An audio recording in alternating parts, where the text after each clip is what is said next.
Like I said before, so I'm trying like to challenge young folks, when it comes to the presence of God, bring your gun. You know why? Because you are a soldier.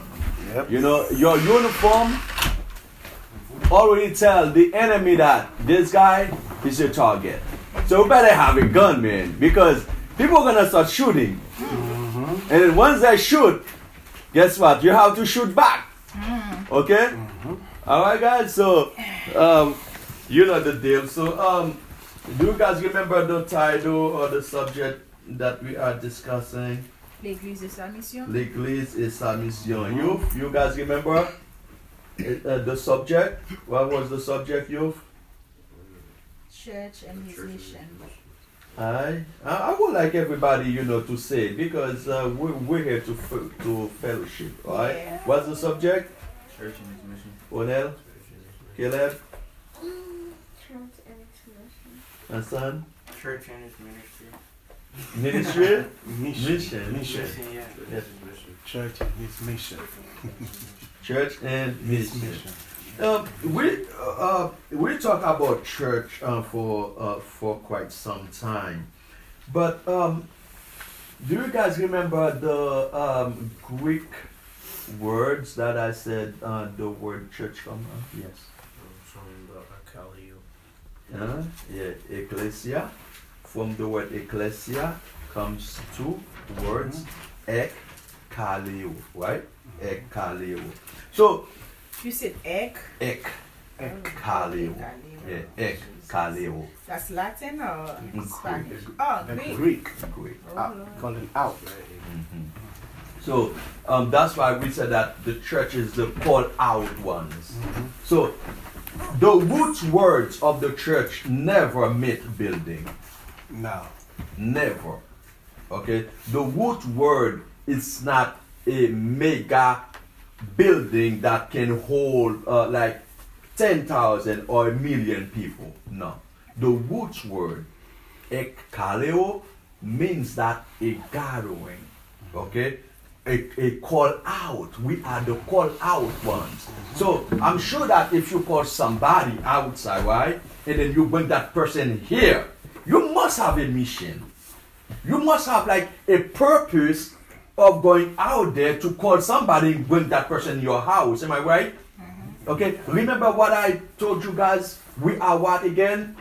Sons and daughters of the Most High God. Remember I said that? The call out ones, okay? We were once, sorry, mess up here. We were once where? Out there, right? Guys, be with me, okay? We were once out there, right? So now we are called, okay? We are called and now we are inside, in the house of God. And we are not servants. Do you guys understand that? We are not servants. When God look at you, however, you have a ministry, child. Okay? You have a ministry. Okay? But when God see you, God does not see you as a servant. But God has seen you as his own child, just like Jesus is his child. Does that make sense?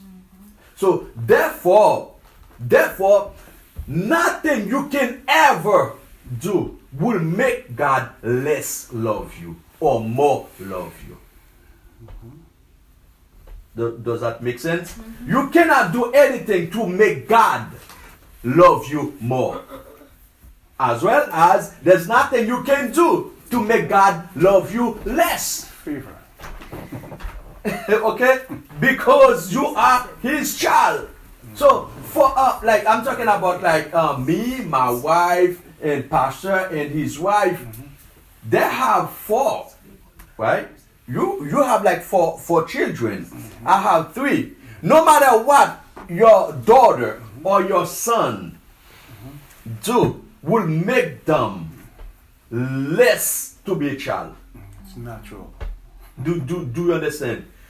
There's nothing my firstborn, my second, and my third son can do that will make them less a child.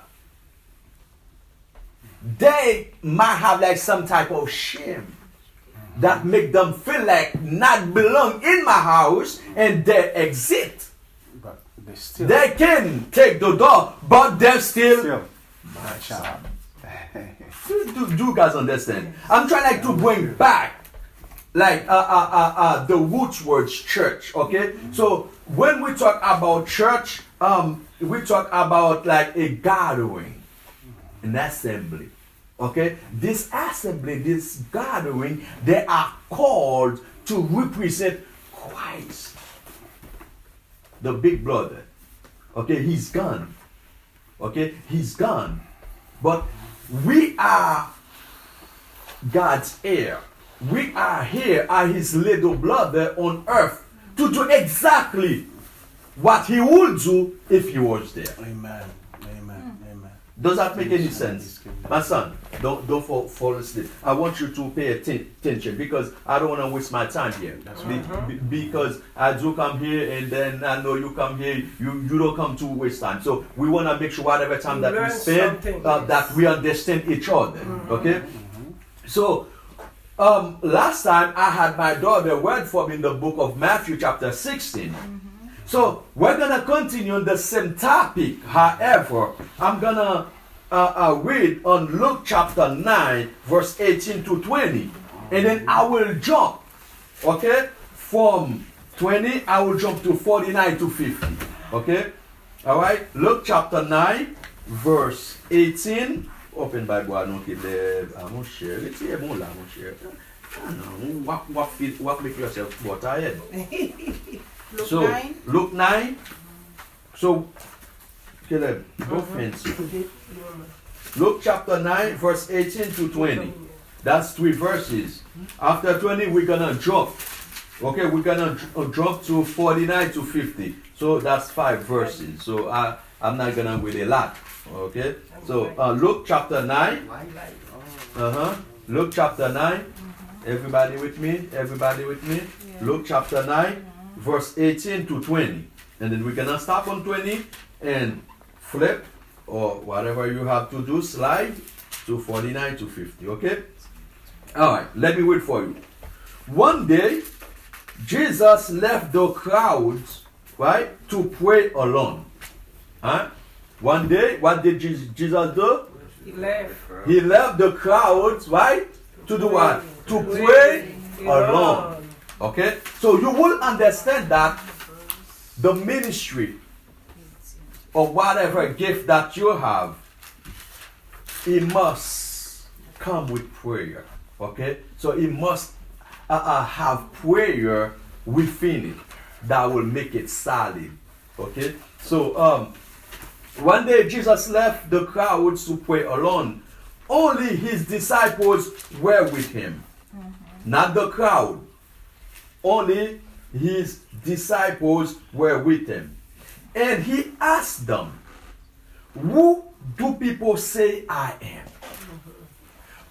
Why did he say, "Who do people say I am?" Because there's a lot of rumors going on. Who is that son of Mary? Or son of Joseph is, okay?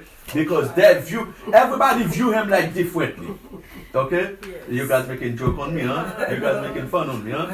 Okay. So, who do people say I am? So, this question is a rhetoric question. It's not that Jesus doesn't know what people say about him, but he wants to hear it from them. Who do people say I am? Well, they reply, some say John the Baptist. Well, why did they say John the Baptist? Because John used to do what? Baptizing people. And then after John was beheaded, what Jesus was doing? Baptizing. However, it wasn't him baptizing, it was his disciples baptizing. Okay? So Jesus continued the same mission that John used to do. Okay. So that's like John the Baptist. Okay.